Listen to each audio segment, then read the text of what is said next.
The question is how to engage your legs, when to engage your legs, and what their job actually is. Now, the most important thing here for me at the catch is that we use the energy our legs apply to propel the boat, not the hands. That's essential. So for me, it does something different. If I imagine I'm going to move my oar handles, I'm going to move differently than when I say I keep my handles static and I try to move the boat. It makes my entire body more stable. Next thing, the idea is that at the catch, my legs should help me to create a force balance between feet and hands. Now, Charlie from Munich, he pointed this out. Thank you, Charlie.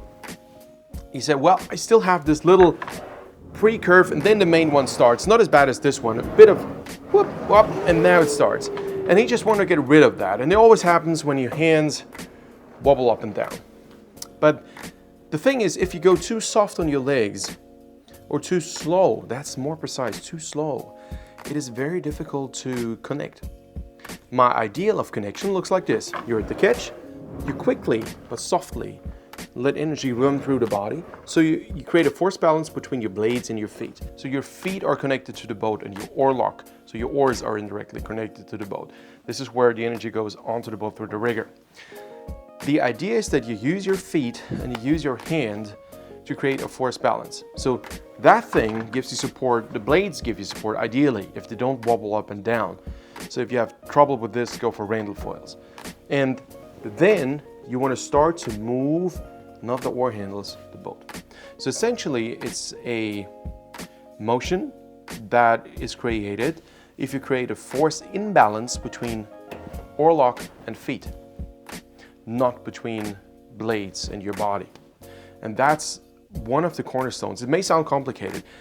For me, it is always important, what does it to the body? What does it to you? How do you move if you think like this? So if you think like, I have to pull my hands towards myself, you will do everything to accelerate that. You will accelerate your arms, you will accelerate your upper body, and waste a lot of potential. Why this is bad?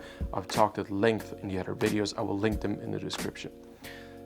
What we want at the catch is to create a force balance between our feet and hands and plant ourselves, clamp ourselves into the catch.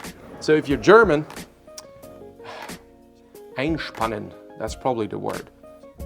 Verspannen. I tried to look up an English translation, I couldn't find anything. So for me, this is what makes most sense. Essentially, clamp myself into the catch, but I don't try to move. If you try to move, what happens is that your hands will be all over the place and your upper body will rotate. That is not effective. What we need is create tension, but not motion. The motion is something we gotta let happen. So we essentially create an energy balance, force balance, hands and feet.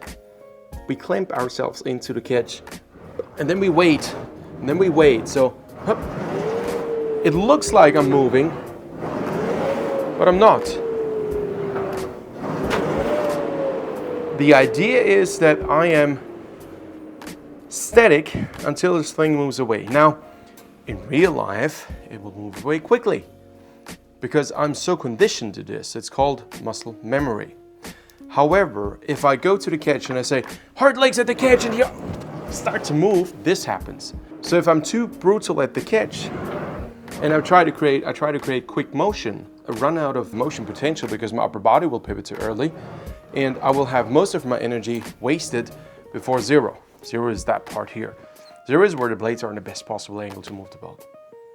And if I'm done with acceleration because of force curves drop, this would be a force curve like this. You see this? Zero line, let me show the balance mode, it makes more sense. So here on the bottom you see minus 30, 0 plus 30. So this is minus 30, 0 plus 30, okay? Now most people have a stroke that is terrific at the catch, but there's nothing left for when it matters the most. Have everything here, none there. Everything here, none there. It doesn't mean your boat becomes slower, but it doesn't become faster. What a steady force curve or a bit of a plateau means is that you can still move the boat along, although it starts to travel quicker. That is sustainable force increase, which ends up to be the same amount of force measured by the strain gauge. And the data you see here is not an algorithm data, it's raw data from a strain gauge. So there's no, you can't cheat that, it's just data. The idea is to be present around zero. Now, if you are too hard with your legs at the catch, you waste that potential because your upper body will be here. And how do you want to propel a boat with an upper body that is already in a lean back position? Your arms are bending. There's nothing left. So the essential message I want to convey is create a force balance between hands and feet at the catch, but don't try to move your oar handles. Once you have created a force balance, so you clamp yourself into the catch, let this entire construct move. On a Biorower, let the air fin move. Let it spool up. Don't try to brutalize your hands. That's a secondary product. What we want to achieve is a quicker air fin speed. A quicker air fin speed translates to a quicker boat speed. Now, we do measure the force input you've got right there.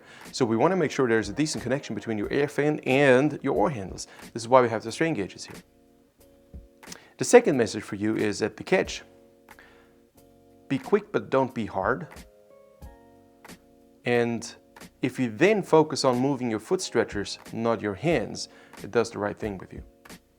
So then you start to focus on moving your feet away from yourself, from the catch all the way to the finish.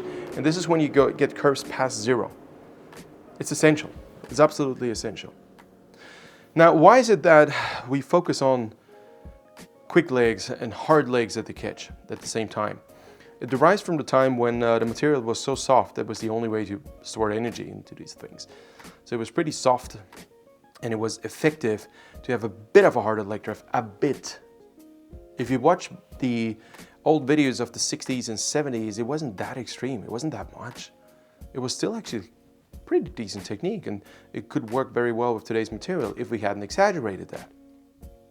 So the most important thing is to move your feet, not your hands. And then it also makes sense, say, okay, I create tension, I'm not too slow, I create tension, I'm not too slow, but I'm not quick in moving. Okay, I hope this makes sense. I know I reiterated a couple of things here. If there are any questions, comments, ideas, can you put it in a different way, please? Or I don't get that point, can you explain how you see it? Happy to do this. Just put it in the comments below, drop an email, info@armtraining.com. If you want to work with me, armtraining.com. And this thing here, it's a beautiful Biorower Pro. If you want to learn more, join the Biorower channel on YouTube. We post a weekly vlog on how things are made here. What it's like to service a Biorower. It's cool stuff. And go to biorower.com to learn where you can get yours. Now, with this being said, I mentioned the Randall Foils, randallfoils.com, all links in the description. And I'm very much looking forward to see your subscribe, guys, because the more subscribers I have, the more time I can spend with videos like these. That's how the algorithm works. Thank you so much. Share the video with somebody who you think could benefit from it. And I'm looking forward to see you in the next video.